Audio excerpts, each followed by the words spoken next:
Today I am going to start out where I left off last Tuesday.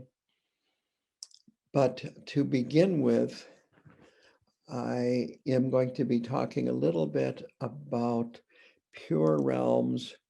And this is going to come from a book by Khenpo Karthar Rinpoche. And I am going to put a link to this where you can buy it at the KTD bookstore over in the chat part.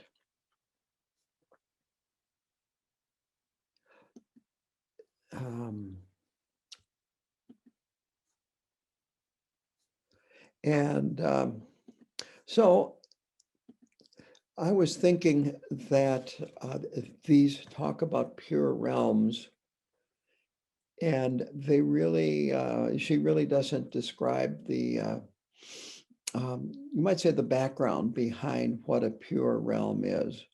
And so I went to this book, Mountain Dharma, Volume 4, and it's a commentary by Khenpo Karthar Rinpoche on the teachings of Karma Chagme. And I went to the glossary, and this is the definition of a pure realm in the glossary of this book.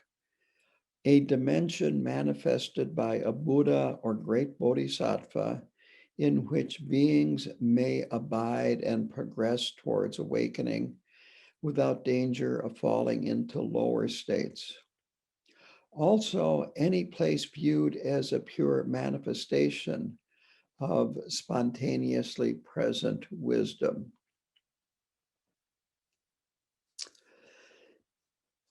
Now, pure realms are not an inherently different place from an impure realm. It is a matter of perception. That a Buddha experiences a pure realm, and the confused sentient beings experience the 6 realms. They do talk about them being in different directions and different places and so on and so forth. But it is primarily a matter of perception, pure perception or impure perception. So there are not some places that are just plain pure by nature and others that are impure by nature. Underlying everything in samsara is this ultimate purity. Now, pure realms are vast, and Dawa Drolma talks about the vastness of where she is and the vastness of these mansions that are within this pure realm of Padmasambhava. So they are vast, they're beyond measure in a way. And it's because our minds are vast. Our minds have no boundaries. They're unobstructed in their ultimate nature. There's no way you can measure mind. And these pure realms are innumerable because the, you might say, style of confusion of sentient beings is a result of their separate karmic perception. So there are countless, innumerable pure realms.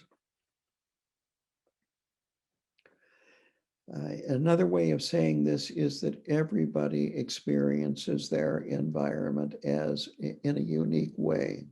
Even here in the human realm, all of us that are attending this teaching see the world slightly different than everybody else here that's attending this teaching. Now, there are different levels of pure realms. The highest pure realm is called Akanista Dharmadhatu. This, you could say, is a Dharmakaya pure realm. It's all pervasive.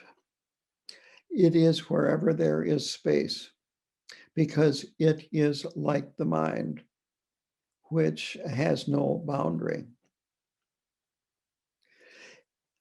A being who has purified all their karma that obscures our perception, that corrupts our perception, will experience any environment as pure, any environment. Doesn't matter where it is, every environment would be seen as a pure land, the palace of the deity. All sounds are the sounds of mantra and the speech of the deity. All sentient beings are deities. All thoughts are the mind of the deity. This is the highest pure realm. And in the Dzogchen teachings, these are the teachings in the Nyingma tradition, which is the tradition that this book was transcribed in. They use terms like, quote, boundless purity and consummate primordial purity. And that is what is being expressed in these phrases. Khenpo Karthar Rinpoche mentioned this specifically. The Dzogchen teachings are the highest teachings of the Nyingma lineage, and they are very close to the highest teachings of the Kagyu lineage, which are Mahamudra teachings. But they are slightly different. They use different terminologies, and some of the practices are different. So if you experience things as they are, without any alteration in any way, this is what your experience is.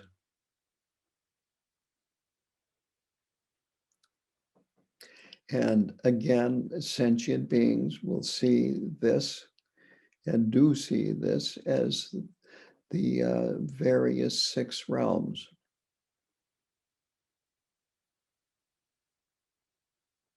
So a being in the hell realm would see Akanista Dharmadhatu as a hell realm full of fire, molten lava, rivers of acid, demons torturing them, and so forth.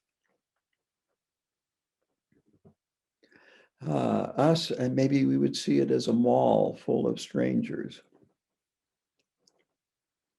But this is the point, that this Akanista Dharmadhatu is all pervasive. It is everywhere. Whatever your experience is actually this.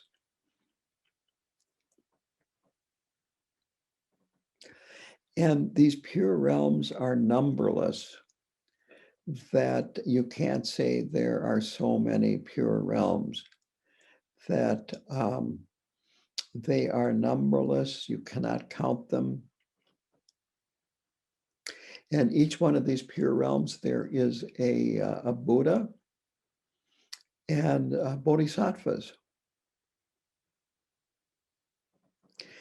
And because these pure realms are innumerable, there are innumerable Buddhas and bodhisattvas.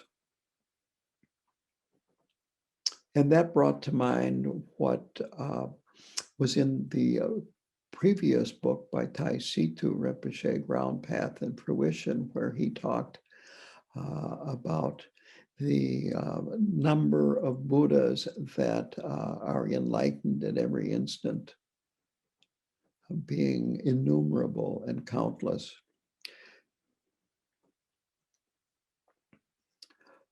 So that is about pure realms in general, and specifically this highest pure realm. He then goes on to talk about a lot of things, but the next Pure Land that he talked about is very appropriate for today, and that is the glorious copper-colored mountain.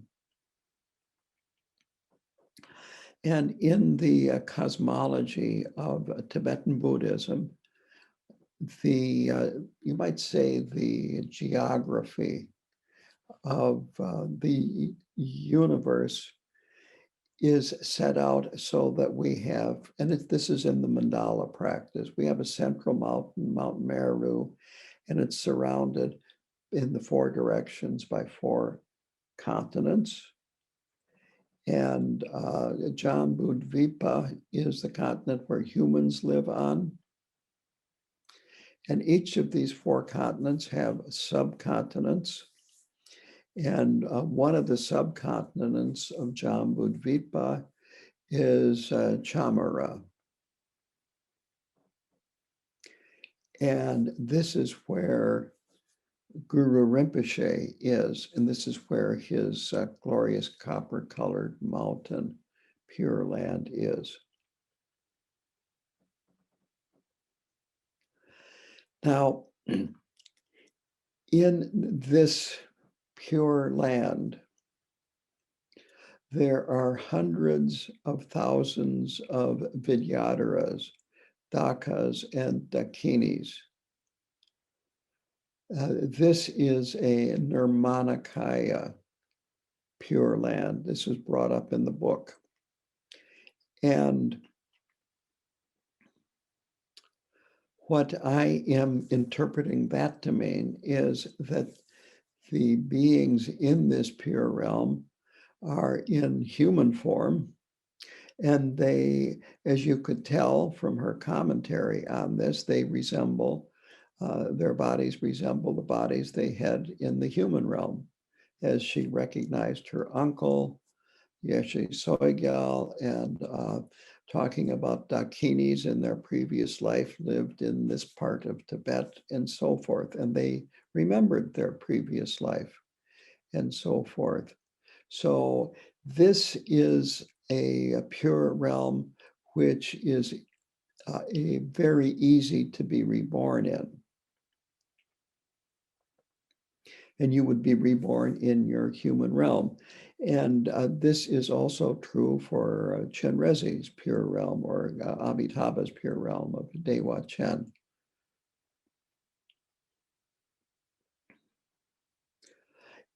So these higher pure realms, it takes realization to be reborn there. Whereas the glorious copper-colored mountain, a very strong aspiration is enough to be reborn there. And of course, in all these pure realms, once you are there, you will receive teachings and being able to practice and quickly progress along the path.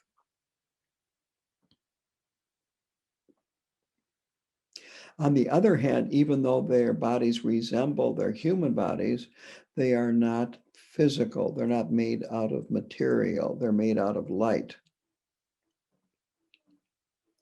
So they're wisdom bodies made out of light. The beings that she is talking about seeing and interacting with, they're just made out of light. And in this pure land, the bodies are always adorned with bone ornaments, and in Rinpoche's words, a charnel ground costume. And there's a reason for this, and this is that Guru Rinpoche, he engaged in a lot of wrathful and subduing and forceful activity. He basically tamed Tibet. He came to Tibet invited by the king to help tame the demons and other obstructors in Tibet that were keeping him from building the monastery, Samye, the first Buddhist monastery in Tibet. And Guru Rinpoche was able to subdue these beings, and many of them he bound by Samaya and turned them into Dharma protectors.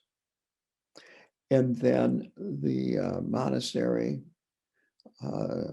Samye, was completed.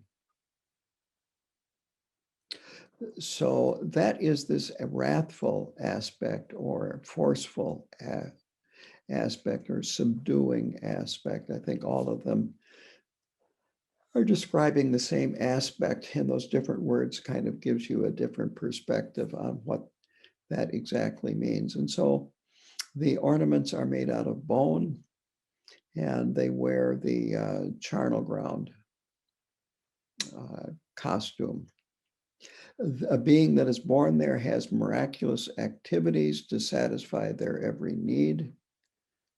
And as I mentioned, they quickly travel the path and attain enlightenment.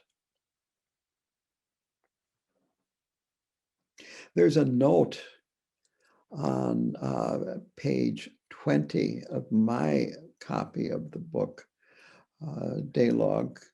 It's note number 89 anyway. And that says that this refers to the 5 manifestations of Guru Rinpoche. And as I said, some of these manifestations were wrathful. Now, Guru Rinpoche did not die.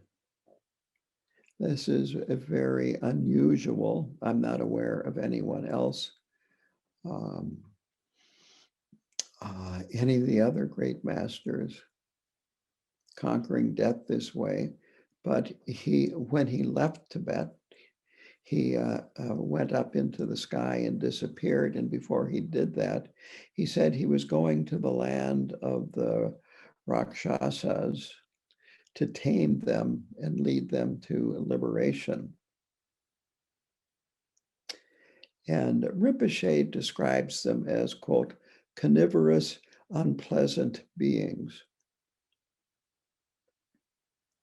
So this is where the glorious copper-colored mountain is. That to Rakshasas, this is a very unpleasant land, inhabited with people like them that are not nice, let's put it that way, and carnivorous, and so forth. So there's a reason for this wrathful aspect of this whole Pure Land.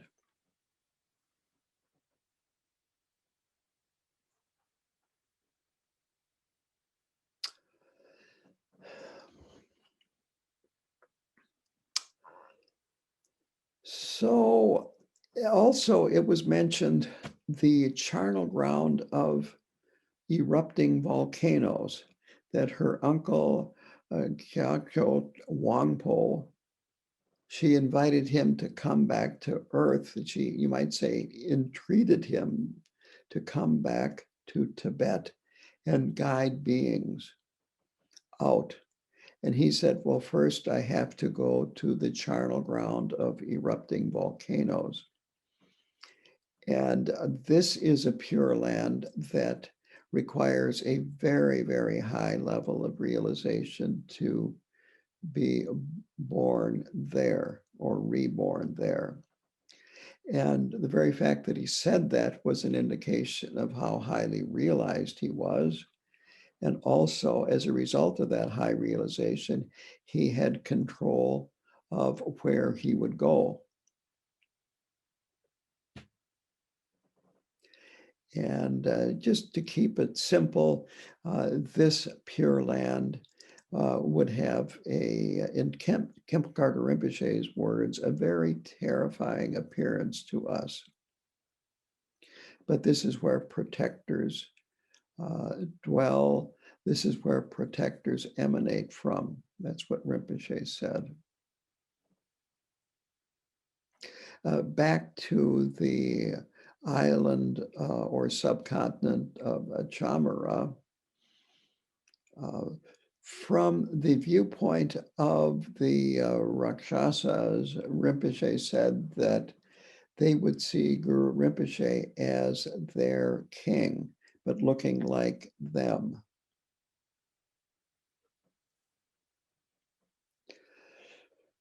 So this, I hope, helps you understand a little bit more about where she is and what she's experiencing.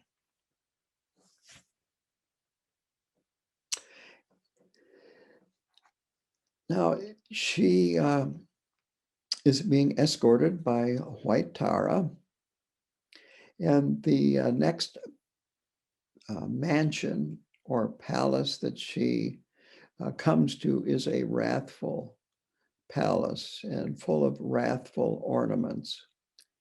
Quote, "It sent a thrill of fear through me."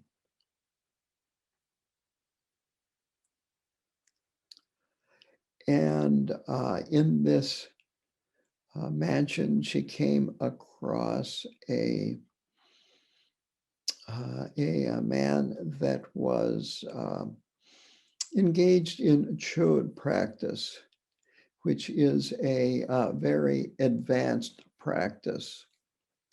And it is frequently done in charnel grounds.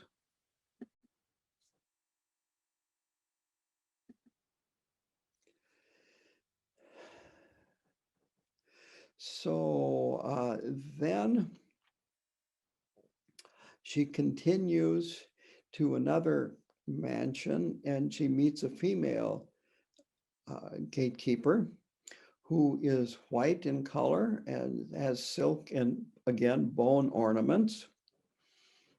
And she says that they had a karmic connection. And she goes into an orange mansion of light.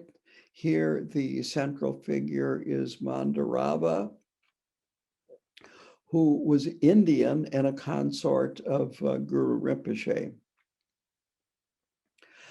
She aided him in a practice to gain power over longevity. And so she has a long life arrow in her right hand and a long life vase in her left hand. And she receives a long life blessing. Dawa Drolma receives a long life blessing from her.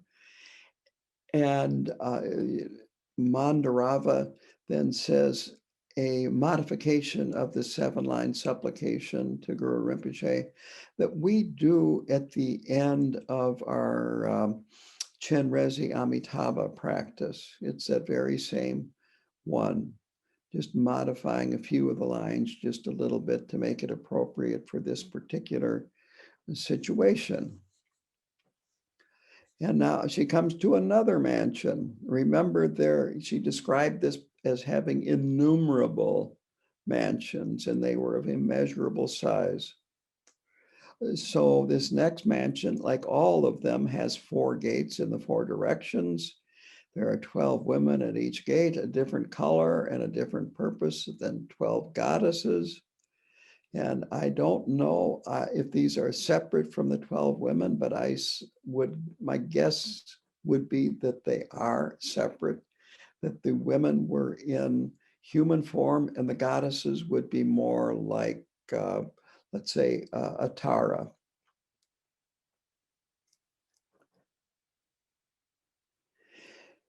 And so just like in a mandala, you have the east, south, west, and north, and they're different colors. And so here the east is crystal, the color is clear or white. And this is, the purpose is to guide beings. The south is gold. The color is yellow. It demonstrates the path to liberation. The west is ruby. The color is red. And this is the blazing fire element. And then the north is turquoise. The color is blue. And this represents victorious over Mara. And the 4 Maras are First of all, the celestial child, and this is attachment to sense pleasures. The second is what's called the klesha mara, and that is our afflictive states of mind.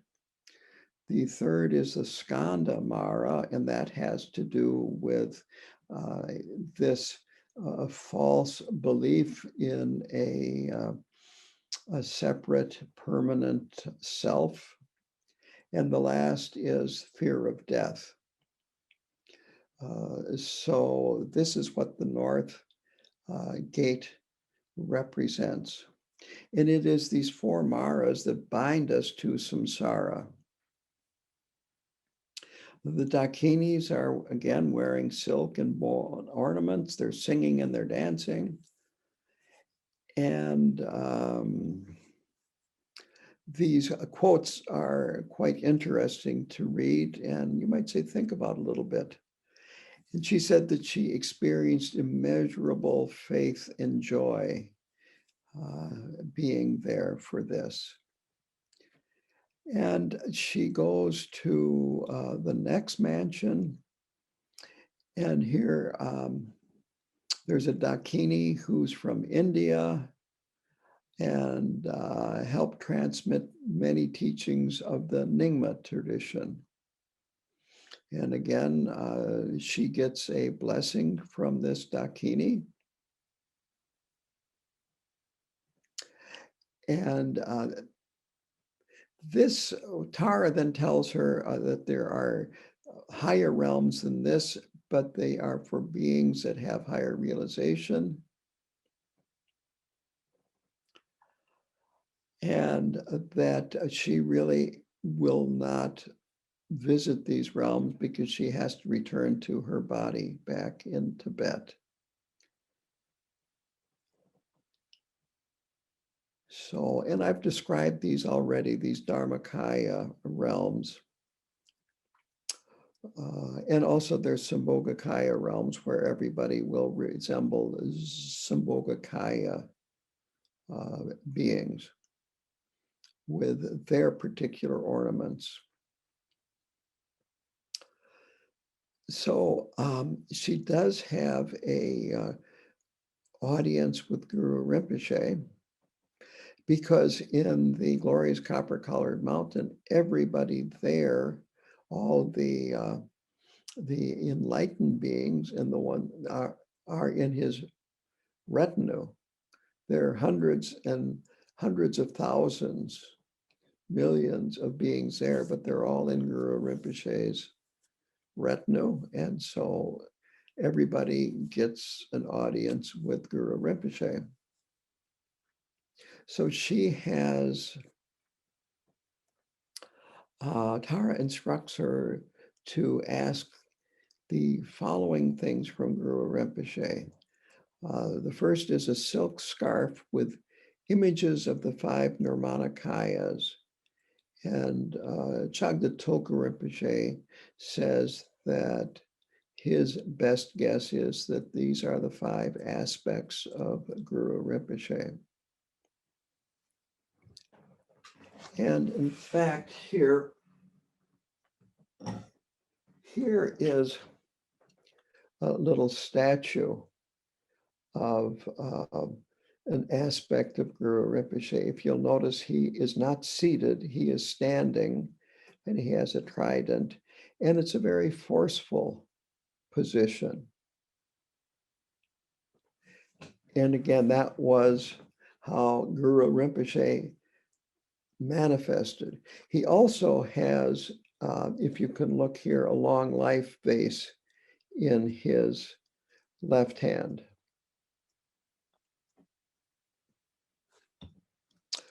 So that is one of his aspects. The next is Tara tells her to ask him that her karmic connection with him from previous lives be awakened. The third request is that her actions to benefit beings be without bias or partiality. Equanimity is a good word for that.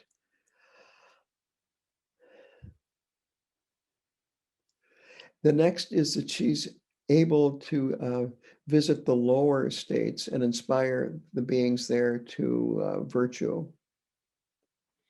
And the fifth one is that her aspirations be accomplished. So this is what happens in the presence of Guru Rinpoche. The next is, the next palace is a white goddess who is bestowing a long life ritual, a summoning long life. And then the next palace, she actually comes to Guru Rinpoche. I said that previously a little bit incorrectly. She hasn't gotten there yet.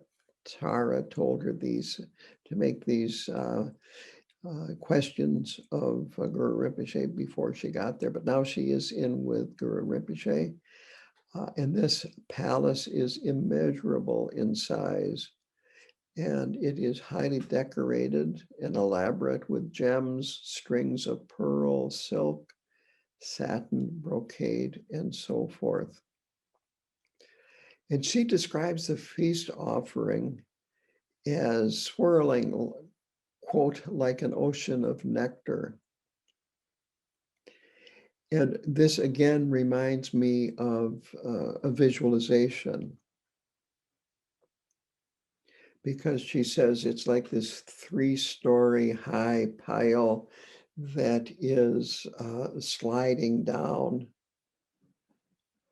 and then swirling like an ocean of nectar. And so anyway, I won't go into that anymore. There is then mandala offerings like Samanta Bhadra. And what that means, this is a metaphor that's used frequently. Samanta Bhadra can create offerings at will, limitless offerings. So the point being made is that you are making limitless offerings and creating them. And so it's limitless. And of course, merit is limitless from doing it. And with Samanta Bhadra's level of realization, there's no offerings, offerer, and recipient of the offerings. It just is completely devoid of duality. And she describes his throne as being higher than a 3-story building. And Padmasambhava is on top of that. And she talks about a lot of his different qualities. And basically, to sum it up, what it means is that he is a Buddha, and that he is wisdom, love, and of course, energy. Guru Rinpoche is called the Lotus Born, and this is due to his manner of birth, that his birth is described as being on a lotus flower in the middle of a lake. So it was a miraculous birth. He's holding a vajra in his right hand, a skull cap in his left hand, with a longevity vase. And so now I am going to go to screen sharing, because I've got a picture of this that I would like to show you. This is a picture I got off the internet that it was painted on a wall of a monastery in Bhutan. But if you can see his right hand, he's holding a vajra, and in his left hand, he has a skull cup, and that's going to be a human skull cup, and then a longevity vase in that skull cup. So this is how he appeared to her. Again, he's in human form.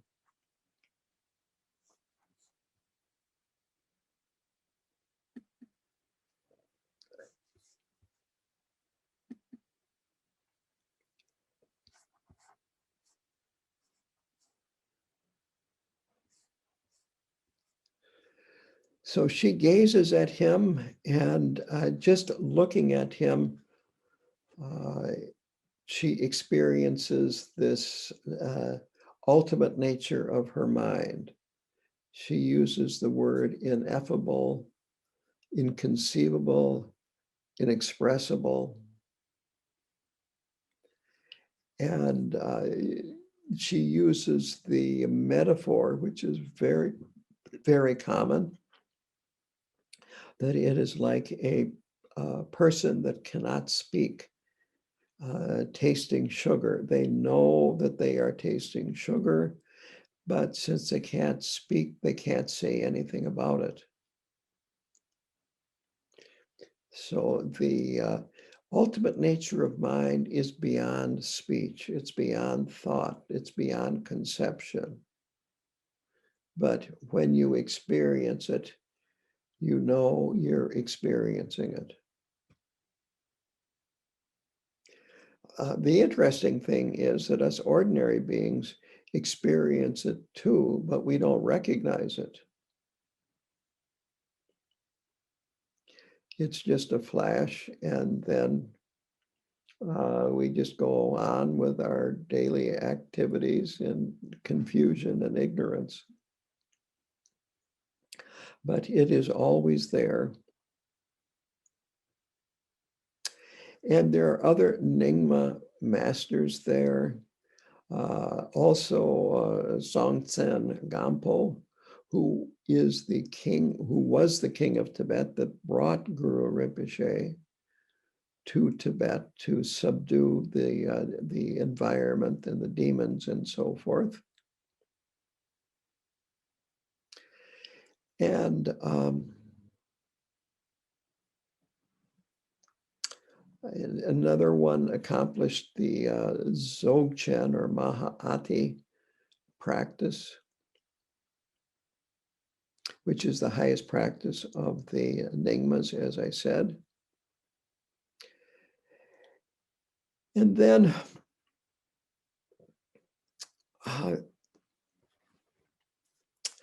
let's see here. Let's see. There are Dakas and Dakinis that have attained realization. They're doing a Nyingma Terma practice. And so I'd like to explain a little bit about Terma. Terma is, it means treasure. And Padmasambhava, while he was in Tibet, he hid writings of his, practices of his, and many other sacred objects throughout Tibet with the intention of them being discovered at a future time, and then they would be practiced or people would receive blessings from them and so forth. This is, you might say, one of the important parts of the Nyingma lineage, that many of these great Nyingma masters from the time of Padmasambhava to the present have found Terma and then taught them. And there are many ways that Terma can be concealed.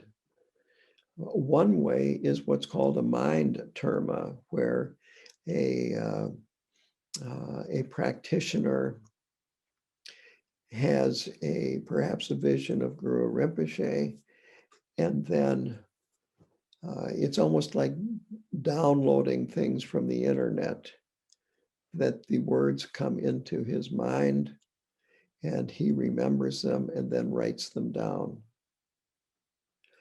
Sometimes terma are physical, and the Terma discoverer, the name is a Turton. It might be that they dive into a lake and find them in the bottom of a lake somewhere. It could be that they dig in the ground. There are many stories about one of these Turtons being in a cave or by a cave, and a rock shatters, and in the middle of that rock was a text or a statue or something else.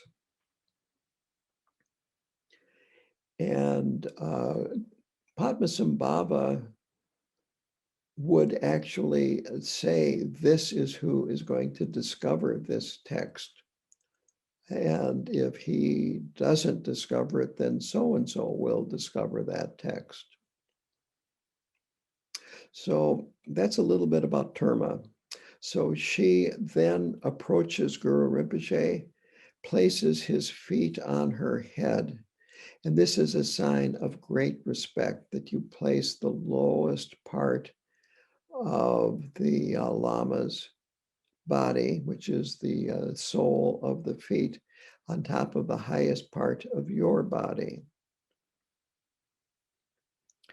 I was once in Tibet at a sky burial site. And it was just a very, very, very small group of people. But there was a Tibetan woman there. And the monk who was in charge of doing the prayers and, you might say, running this sky burial site, was very curious about the people in the group that I was with. And it was, I think there were just 3 of us. And I didn't speak any Tibetan, but fortunately I had another American student of Khenpo Karthar Rinpoche's with us who spoke enough Tibetan where we could communicate. And the monk was very curious about, because I was a monk too, very curious about us and me in particular.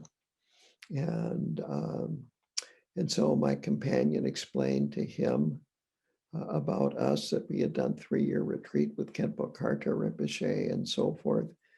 And the woman was very curious about all of this. And when all of this had been explained, she said that she had never been fortunate enough to meet Khenpo Karthar Rinpoche, but had heard much about him. And at that point, she got down on her knees and put the top of her head on the bottom of my robes. So again, that's what this is talking about here. She then offers a mandala with a kata, a white silk scarf, puts his hands on her head, and then recites the 7-line supplication to Guru Rinpoche.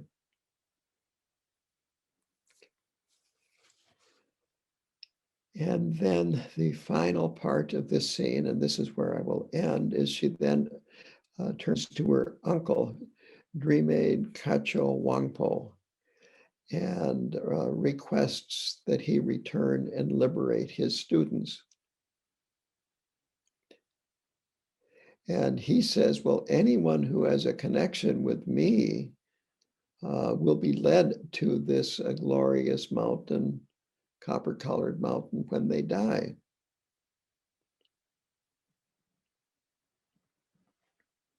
And then he gives her instructions to bring back to his students. And at that point, she is over with her audience with Guru Rinpoche. And I'd like to open this up to questions. The question was about the Akanishta Dharmadhatu. And Dharmadhatu means the sphere of phenomena. Everything that happens in the phenomenal world happens in the Dharmadhatu. It is emptiness.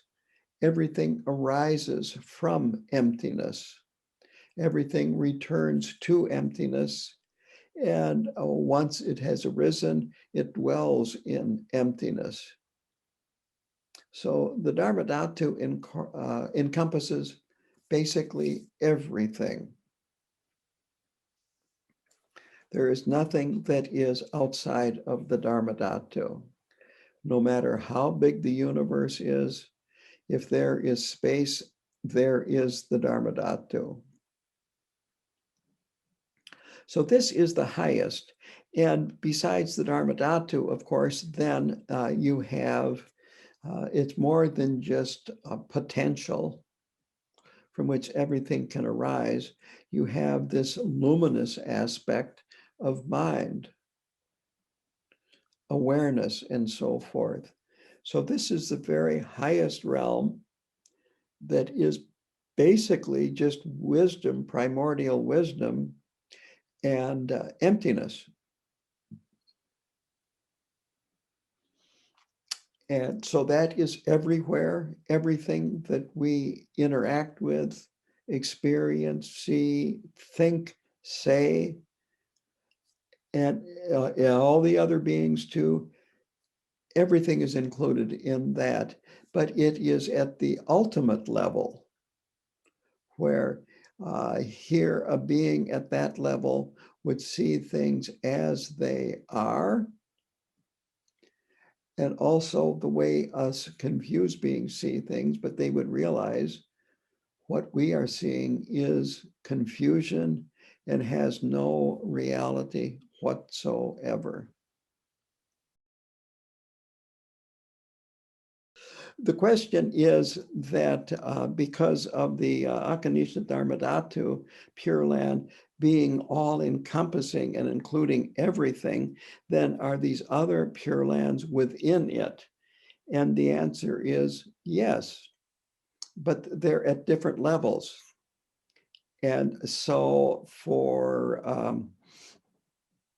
as I said, the glorious copper-colored mountain is a Nirmanakaya pure realm.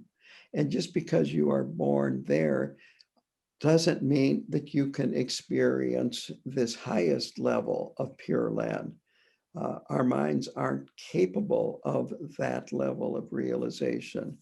And again, Tara told Dawa Drolma that since she has to return to her body, she can't go to these higher realms, that it's just not going to happen. So, as Rinpoche said, that these pure lands, there are countless of them, but they are according to the karmic perceptions of sentient beings. And so some sentient beings can relate to this Pure Land. Another one would relate to that Pure Land.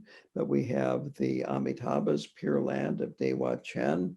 Later on in the book, we're going to go there. We're going to go to Tara's Pure Land and so forth. So all of them are different, but ultimately, there's no difference. I remember a very famous quote of the 16th Karmapa on his deathbed, which is, "Nothing happens." The question is then in the Kagyu tradition, we make the aspiration to be reborn in Dawa Chen, which is Amitabha's Pure Land, and Chen Rezi has a mansion there. And so if you don't make it there, what happens? Well, you'll go back to one of the 6 realms. And so that is what will happen.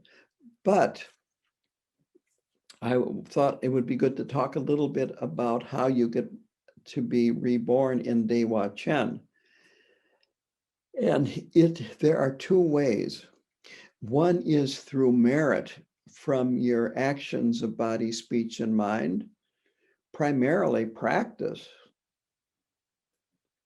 and then the resulting purification and removal of obstacles to be reborn there.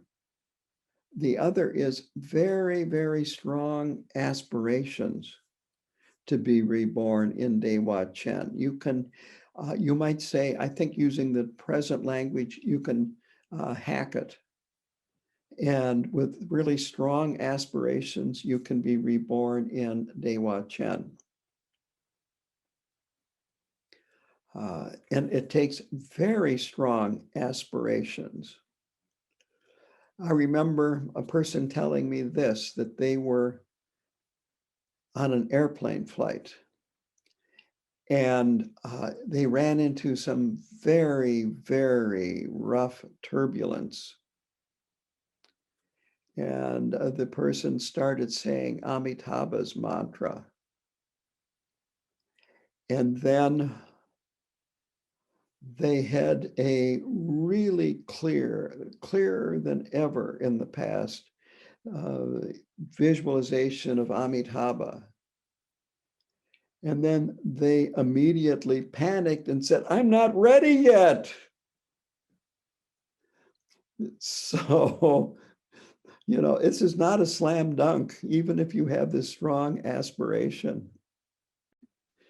So the question is that in these pure realms, there are thousands of bodhisattvas there. Can we expect them to come back? And first of all, as this chapter about the glorious copper-colored mountain unfolds, she goes into these mansions and they are doing pujas. They are doing all kinds of practices. They're practicing. And of course, when it's a constant practice and making offerings that you can just emanate because you have miraculous powers, you progress along the path quickly. And then when you have progressed, you can then either take rebirth in samsara to guide others out. You're not going to be corrupted by samsara. You can't fall back. Or you can just emanate. You can stay there, you might say, and emanate into any of the realms in samsara. And so it's not that you go there and just hang out. The question was about the four maras. The first of the four maras is what's called the celestial child, and it is attachment to sense pleasures. Whether it be pleasant objects, pleasant experiences, wonderful tasting food. This is a tough one. I generally enjoy my meals, but whatever, to have pleasant surroundings, physical surroundings. So that's the first one. I guess another way is desire. And then there is the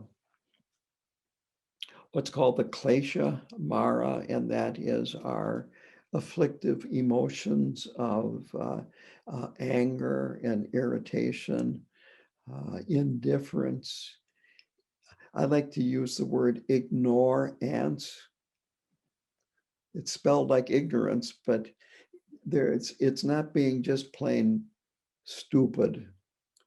It's not having a low IQ. It is that you are ignoring things and in denial and lacking common sense. I think that's a good word too, common sense. And then there is desire, jealousy, and arrogance. That all of these things are part of that klesha mara. And of course, there's an infinite number of variations in all of those. And this is samsara, so they're mixed. You can have anger along with the jealousy, anger along with the desire, and you can have pride and also have a little jealousy in there. Think you're really great, but this guy over here, I am jealous about him or her because they younger than me, more intelligent, stronger, have more money or whatever, more power, more status, more Facebook friends. Who knows? It can be anything. So that's the Klesha Mara. The next is what's called the Skanda Mara. And Skanda is a a framework of explaining how the self develops and why we have a self. So that is a third. And then the fourth is the fear of death and all the things that we do to try to avoid death, deny death, and so forth. Just so many things, and it just keeps us from experiencing things the way they really are.